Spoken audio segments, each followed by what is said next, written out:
हम निकल पड़े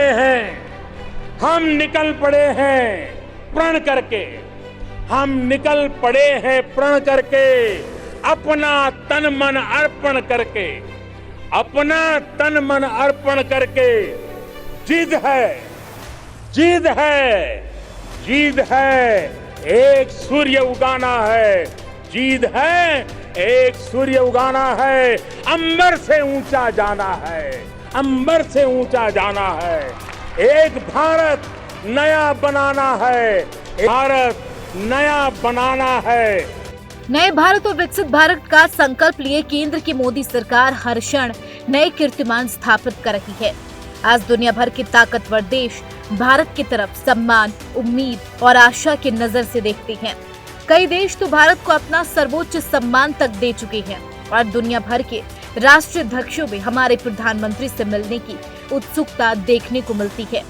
मोदी देश या विदेश जहां भी जाते हैं वहां माहौल मोदीमय हो जाता है। वहां जनता इतनी तादाद में होती है कि पैर रखने तक की जगह नहीं मिलती।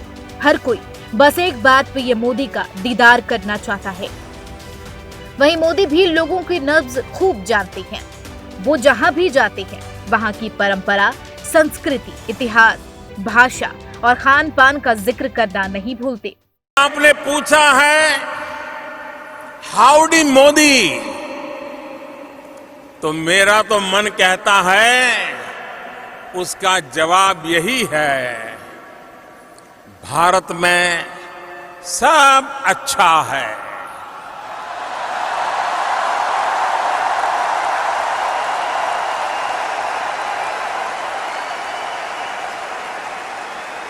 सब चंगासी, बधाज मजामा छे।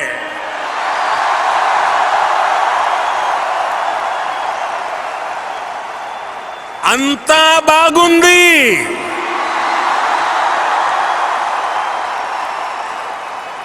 एल्ला चेन्नागिरे,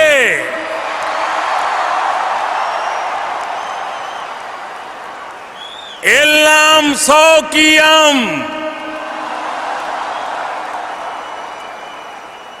सर्वछान चाल्याए।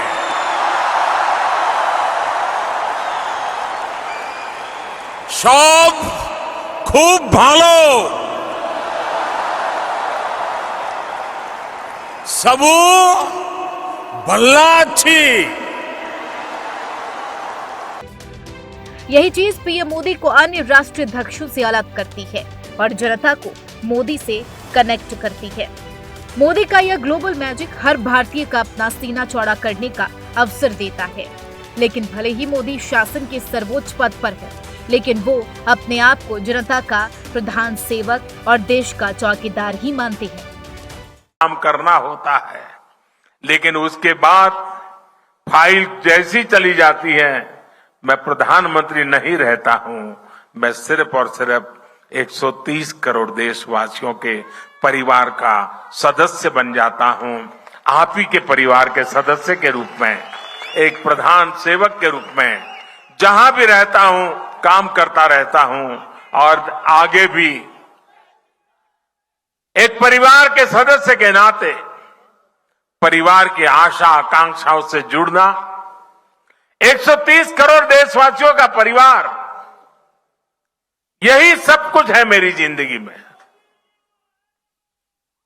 आप ही हैं सब कुछ मेरी जिंदगी में, और ये जिंदगी भी आप ही के लिए है।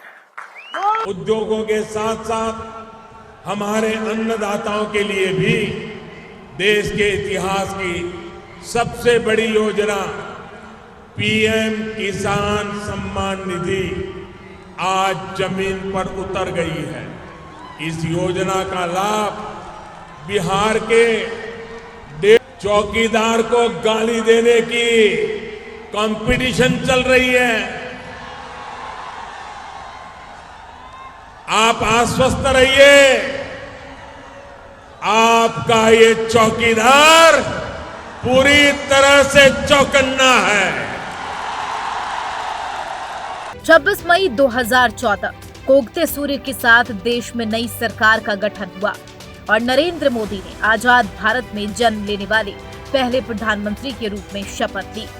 मोदी ने सबसे पहले लोकतंत्र के मंदिर यानी कि संसद भवन में प्रवेश किया तो संसद की सीढ़ियों पर माथा टेका और संविधान के समक्ष नतमस्तक होकर अपने कार्यकाल की शुरुआत की।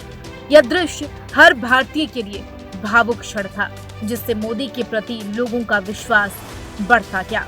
वहीं मोदी ने भी 2 कदम आगे बढ़ते हुए देशवासियों को ईमानदारी से सरकार चलाने का आश्वासन दिया। मोदी ने कहा कि उनसे गलती हो सकती है, लेकिन गलत इरादे से वो कोई काम नहीं करेंगे।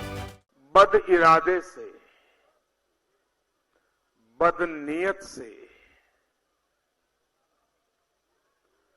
कोई काम नहीं करूंगा। पीएम मोदी ने जब पहली बार 15 अगस्त 2014 को लाल किले की प्राचीर से देशवासियों को संबोधित किया तो देश के ज्वलंत मुद्दों पर जमकर प्रहार किया।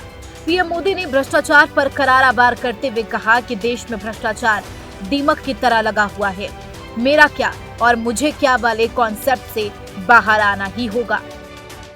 करोड़ देशवासियों का मंत्र नहीं होना चाहिए कि जीवन का हर कदम देश हित में होगा। दुर्भाग्य कैसा है, आज देश का एक ऐसा माहौल बना हुआ है, किसी से कोई भी काम लेकर के जाओ तो कहता है इसमें मेरा क्या, वहीं से शुरू करता है, इसमें मेरा क्या। और जब उसको पता चलेगा कि इसमें उसका कुछ नहीं है तो तुरंत बोलता है तो फिर मुझे क्या। ये मेरा क्या और मुझे क्या, इस दायरे से हमें बाहर आना है। हर चीज अपने लिए नहीं होती है, कुछ चीजें देश के लिए भी हुआ करती है। और इसलिए हमारे राष्ट्रीय चरित्र को हमने निखारना है। मेरा क्या, मुझे क्या, उससे ऊपर उठ करके देश हित के हर काम के लिए मैं आया हूं, मैं आगे हूं, ये भाव हमें जगाना है। इसके साथ ही पीएम नरेंद्र मोदी ने महिला सुरक्षा और बलात्कार मुद्दे पर सामाजिक जागरूकता की बात कही। पीएम ने सख्त तेवर में कहा कि बेटी पर तो समाज कई अंकुश लगाता है, लेकिन माता पिता को अपने बेटों के चाल चलन पर भी नजर रखनी चाहिए।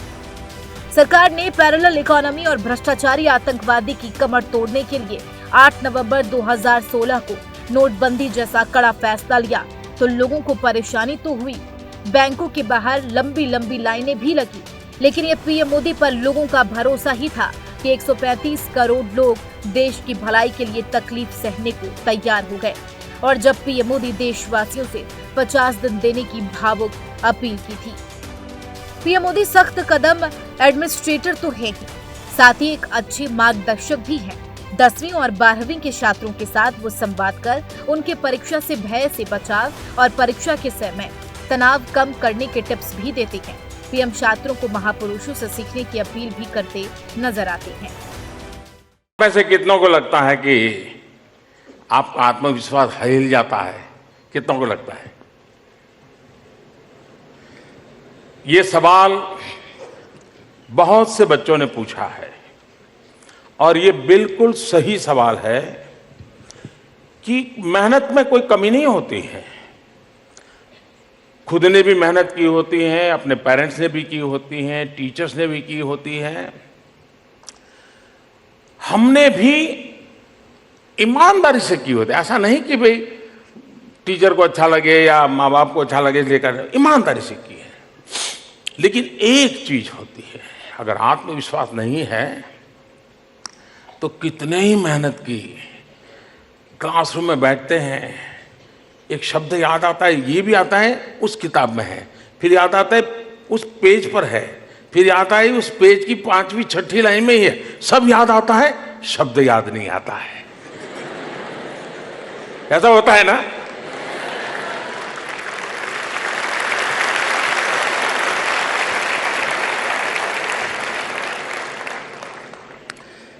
मैं बचपन में विवेकानंद जी को बहुत पढ़ता रहता था। वो हमेशा एक बात कहा करते थे, अहम ब्रह्मास्मि। वो कहते थे कि अपने आप को कम मत मानो, अहम ब्रह्मास्मि, मैं ही ब्रह्म का रूप हूं, यानी आत्मविश्वास जगाने की बात करते थे। दूसरी भी एक बात बड़ी मजेदार विवेकानंद जी किया करते थे। वो कहते थे, और उस जमाने में 33 करोड़ देवी देवताओं की चर्चा हुआ करती थी। वो कहते हैं कि तुम 33 करोड़ देवी देवताओं का पूजा पाठ करो, 33 करोड़ देवी देवता तुम पर आशीर्वाद बरसाएं, सारी कृपा बरसाएं, लेकिन तुम्हारे अंदर कोई विश्वास नहीं होगा, आत्मविश्वास नहीं होगा, वो 33 करोड़ देवी देवता भी कुछ नहीं करेंगे। पड़ोसी देश पाकिस्तान में शरण लिए जैश ए मोहम्मद के आतंकियों ने 14 फरवरी 2019 को जब जम्मू कश्मीर के पुलवामा में सीआरपीएफ जवानों पर हमला किया तो देश भर में पाकिस्तान और आतंकियों के खिलाफ खून खौल रहा था। तब पीएम मोदी ने गोवा से आतंक के आकाओं को कीमत चुकाने की खुली चुनौती दी थी। मैं आतंकी संगठनों को और उनके सरपरस्तों को कहना चाहता हूं कि वे बहुत बड़ी गलती कर चुके हैं। बहुत बड़ी कीमत उनको चुकानी पड़ेगी। मात्र 10 दिन बाद भारतीय वायुसेना ने 2 सप्ताह बाद 26 फरवरी 2019 को मिराज 2000 विमानों ने रात के अंधेरे में नियंत्रण रेखा यानी कि एलओसी पार पर पाकिस्तान के पूर्वोत्तर इलाके खैबर पख्तूनख्वा के बालकोट में जैश ए मोहम्मद की ट्रेनिंग कैंपों पर एयर स्ट्राइक की, जिसके बाद पीएम मोदी ने राजस्थान के झुंझुनू में भारतीय सेना के शौर्य को सलाम करते हुए कहा कि देश अब सुरक्षित हाथों में है। मैं देशवासियों को विश्वास दिलाता हूं कि देश सुरक्षित हाथों में है। जम्मू कश्मीर से धारा 370 हटाने के बाद जब पीएम मोदी अमेरिका गए तो वहां के लोगों को संबोधित करते हुए उन्होंने कश्मीर पर वोटिंग के लिए हिंदुस्तान के सभी सांसदों के लिए स्टैंडिंग ऑडिशन कराया। साथ ही आतंकवाद पनपाने के लिए पाकिस्तान को जमकर खोया। के सामने 70 साल से एक और बड़ा चैलेंज था, जिसे कुछ दिन पहले भारत ने फेयरवेल दे दिया है।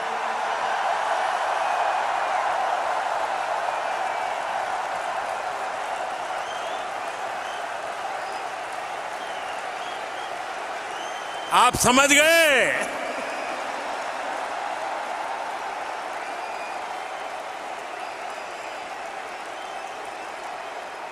ये विषय है आर्टिकल 370 का।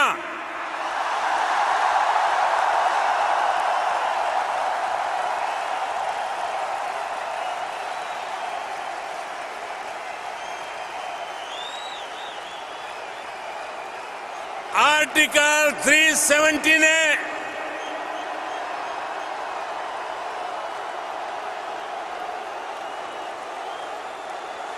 आर्टिकल 370 ने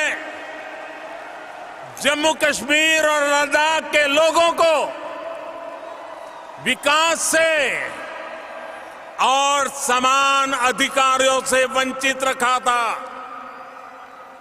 इस स्थिति का लाभ आतंकवाद और अलगाववाद बढ़ाने वाली ताकतें उठा रही थी। अब भारत के संविधान ने जो अधिकार बाकी भारतीयों को दिए हैं, वही अधिकार जम्मू कश्मीर और लद्दाख के लोगों को भी मिल गए हैं।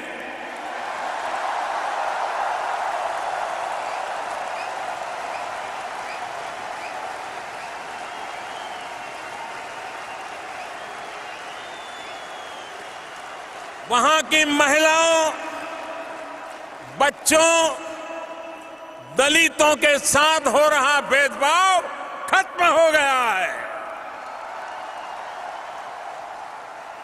साथियों, हमारी पार्लियामेंट के अपर हाउस, लोअर हाउस दोनों में घंटों तक इस पर चर्चा हुई। जिसका देश और दुनिया में लाइव टेलीकास्ट हुआ, भारत में हमारी पार्टी के पास अपर हाउस यानी राज्यसभा में बहुमत नहीं है। बावजूद इसके हमारी पार्लियामेंट के अपर हाउस और लोअर हाउस दोनों ने इससे जुड़े फैसलों को 2/3 बहुमत से पास किया है। मैं आप सबसे आग्रह करता हूं, हिंदुस्तान के सभी सांसदों के लिए स्टैंडिंग ओवेशन हो जाए।